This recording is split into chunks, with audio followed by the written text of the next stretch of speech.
There are two things people hate most in their business: sales and decision making.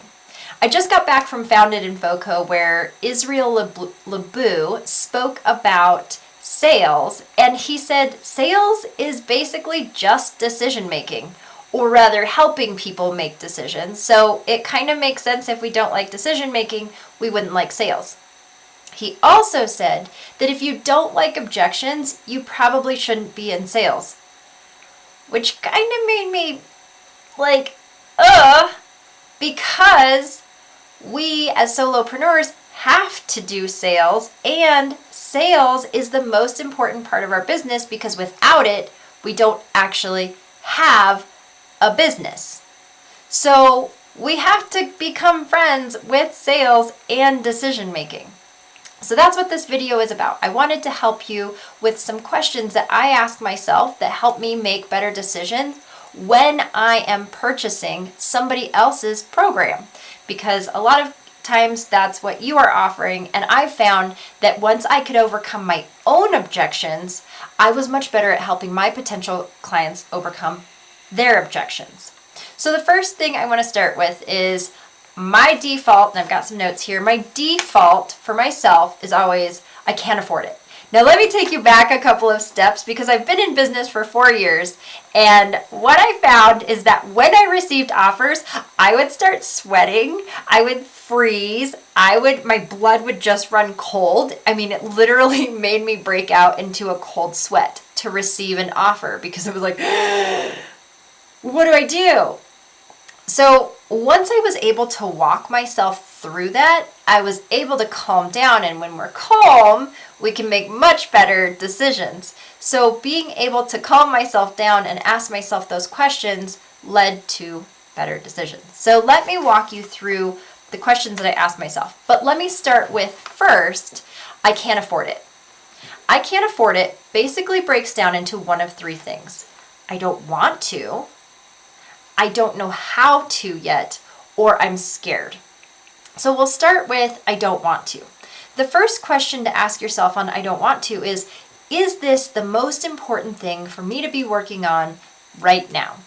Right? Is this the most important place to spend money? So I'm going to use my program, Double Your Profits in 30 Days, as that example. So if you're already making money in your business, you want to start working on profits, because otherwise, if you're just making sales, you are constantly feeding paper to a fire. And so you put the paper in and it's like whoosh, and then you have to run and get more paper, and then it goes whoosh, and then you have to run and get more paper, and it goes whoosh, right? So profits are kind of like adding a log to that fire so that you can actually pause and enjoy the sustained warmth from having a log. So if you've been purchasing Make More Money programs, it might be that you actually need to purchase a Keep More Money program. So is that the most important thing that you need in your business right now? The second thing to ask then is this person the person that I want to be leading me through this? So again, for this, you would be like, do I know Leandra? Do I like Leandra? Do I trust Leandra? Like the know, like, and trust factor. I went to a presentation or a day-long event, and I got really great information from it, but I didn't like the person who was presenting it. It was like, this is an absolute no for me. I know I'm not signing up for this because I don't want to spend any more time with this person. And that's totally fine, right? Don't spend money with somebody that you don't want to give your money to. Okay, so that's the do I want to do this? Is this the most important thing right now? And is this person the right person for it? I have two different notes here. Here's the ones I wanted. Okay, the second piece is I don't know how to pay for it yet. And so there are two different things that go into this. Is that it's possible you've hit your set points. Now, I've talked briefly about set points before, but it's basically like if you've hit your income set point, it feels like it's not enough money. So I don't have enough money to pay for this. The second one is if you've hit your debt set points. It's like, no, I've already maxed out how much debt I can take on and I'm not taking on anymore. And the third one is your savings set point. I don't have any savings, or I just got my savings, or my savings is where it needs to be and I'm not going to use my savings for this. So if you've hit your 3 set points, it can seem like you don't have the money to do it. Now this leads to the second point, which is resources versus resourcefulness. So resources is having the time, having the money. Resourcefulness is being able to find the time, being able to find the money.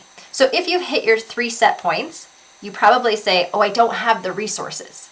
But you can still tap into your resourcefulness and say, I really want this. I know I want this. I know that this is important for my next step. How can I come up with the money to pay for it? And your brain loves a problem to solve. It will finally find a solution. Unless it's the third part of I can't afford it, which is I'm afraid. Now, anytime that we are emotionally dysregulated, which fear is one of them, right? Like blood running cold, sweating, and freezing are all physical symptoms that I have of being scared, right? So when you're scared, you can't access the resourcefulness in your brain. So identifying what it is that you're afraid of is also really important.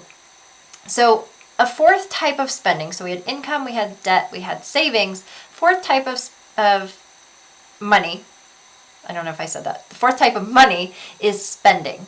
And when we talk about spending, each of the types of money have an emotional relationship to them. And spending, the emotion that's most often tied to spending is regret. So we hear this with people who spend and then they have buyer's remorse, right? This is a thing. The thing is, too, that people who don't spend very often actually tend to have a fear of regret. And so they often won't spend on something for fear of regretting it, but sometimes that works in the opposite way, in that they wish that they had spent the money on it because they realize, oh, I would be so much farther along if I had. Okay, so regret, like noticing, I'm afraid that I'll regret this. And then going into why might I regret this? The most common thing is I'm afraid I won't follow through.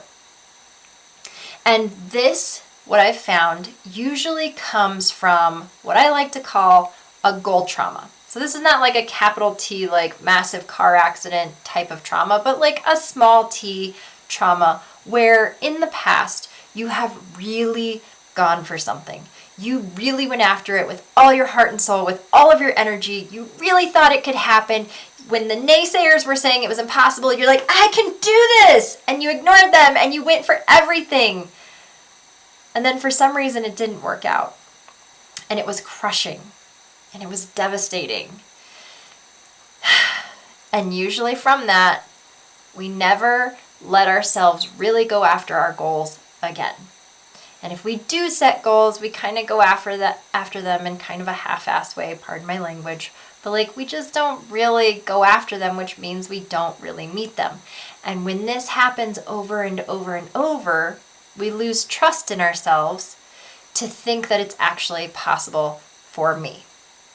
And that comes back as, I can't afford it. Because I can't afford to spend this money and lose this money because I don't trust myself to follow through, to do the things that you're instructing me to do to make the money or to keep the money or whatever it is that you're considering investing in, right?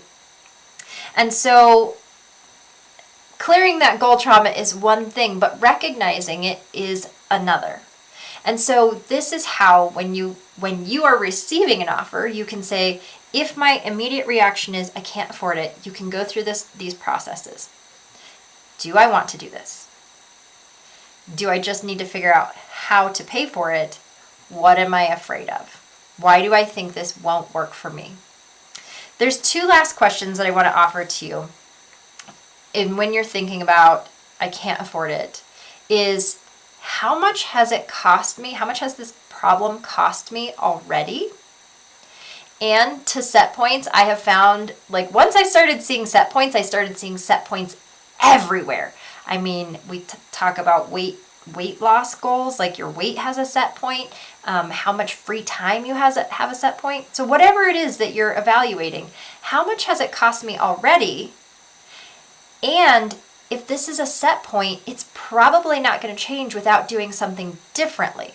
So if I don't do something differently, how will I feel if I'm in the same place a year from now? How will I feel if I'm in the same place 5 years from now? And maybe the thought of that, like being in the same place, that pain is stronger than I won't follow through. So those are the questions that I ask myself to help me with making a decision of, do I want to invest in the program, in the offer that's being made to me? And it helps me to make sales because I understand that my potential client is going through the same thought process. So let me just recap it is, do I want to do this? Is it the most important thing right now? Do I like the person who is making the sale to me? Do I want to keep working with them? If I don't have the money, how can I come up with it? And what am I afraid of? How much has it cost me already? And how am I going to feel if I'm still in the same place a year or 5 years from now? So I hope that was helpful. I hope that you can use that to evaluate the next offer that you're put in front of. And let me tell you that I purposely started putting myself in front of more offers so that I could become more comfortable on the receiving side, so that I could become more comfortable on the offering side and understand and have some compassion and empathy for what it's like to be on the receiving side of an offer and how scary that can feel, and to help people walk through it. So once you get better at your own decision making, you can be better at helping your clients make the decision of whether investing in what you're offering is good for them or not. I hope this was helpful, and I will see you next time on the next Monthly Minute.